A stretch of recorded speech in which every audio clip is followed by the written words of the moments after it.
Hello everyone, this is Akash and today I am going to discuss about the deductive databases. So before starting this deductive database topic, I am just telling you one simple example and why our relational databases and what is the difference between them, why relational database system is not able to perform some operations, and that is why we have the deductive database. So I'm just telling you one simple example, and you can see here I have taken one example, and this is a assembly relation. So this relation I have taken from the book Database Management System by Raghu Ramkrishnan.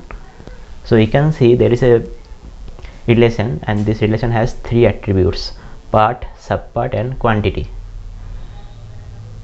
You can see all the rows here like trike, wheel, 3, trike, frame 1. What is this? It is actually assembly relation. So we need to assemble some subpart to make a part.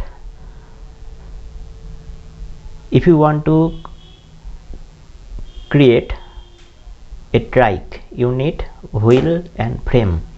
So you need 3 wheels and 1 frame.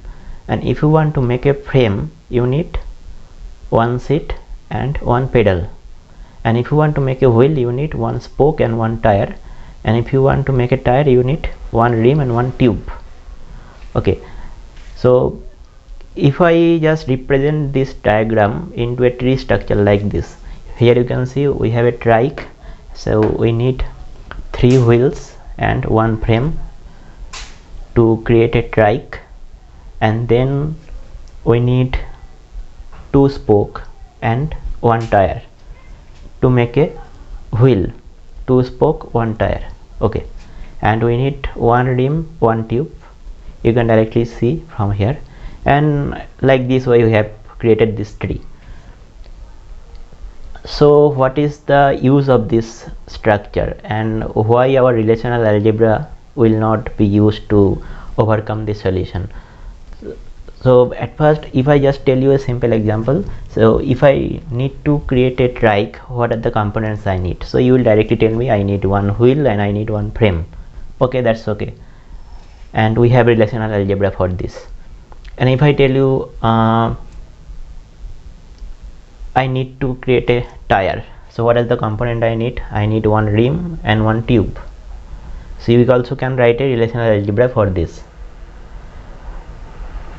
But there is a problem. The problem is that if you want to create a trike, you need 3 wheels and 1 frame. But that is not sufficient, because to create a wheel we also need 2 spoke and 1 tire, and also create a tire we have 1 rim and 1 tube. So only wheel and only frame is not sufficient to create a trike. To make a wheel we need all of these components here, that is the subpart of this part. Okay, so relational algebra system can do this, but if there is a certain label that is mentioned, because if you know the height of the tree in advance, then you can write a relational algebra for this. How can you write the relational algebra for this? You can directly write a algebra like this.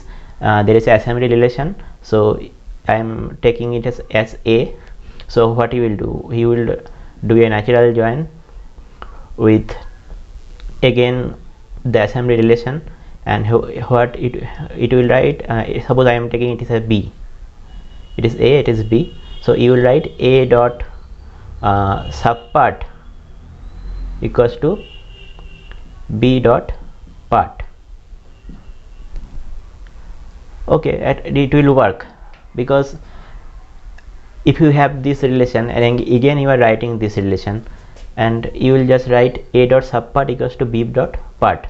No problem, A dot subpart equals to wheel and B dot part equals to wheel, so they will definitely join and you will get the thing.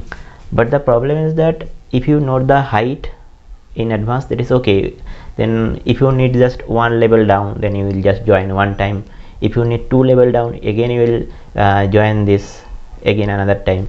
So in that way you can build the structure. But the problem will be if I don't know the height of the tree, and in case of in our real life also, you will never know the height of the tree in advance, because that is only a subset of a relation for assembly.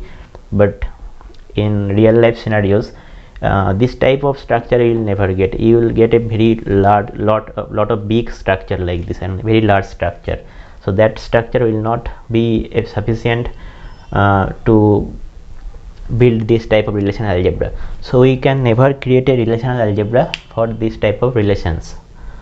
So this, and from looking at this relation, you can already understand this is not just a simple relation, this is a recursive relation, because the part or a subpart is again a part, a subpart is again a part, so it is a recursive, and then those subpart is again a part. So in that way you need to think. So deductive database is there to solve this type of recursive relational algebra system, recursive relations. And also you can there is some non-recursive things also that can also use to that means to understand these things in a very higher level. You will understand that if you have a non-recursive relation and you need to optimize the performance, that time also you can use this deductive database system.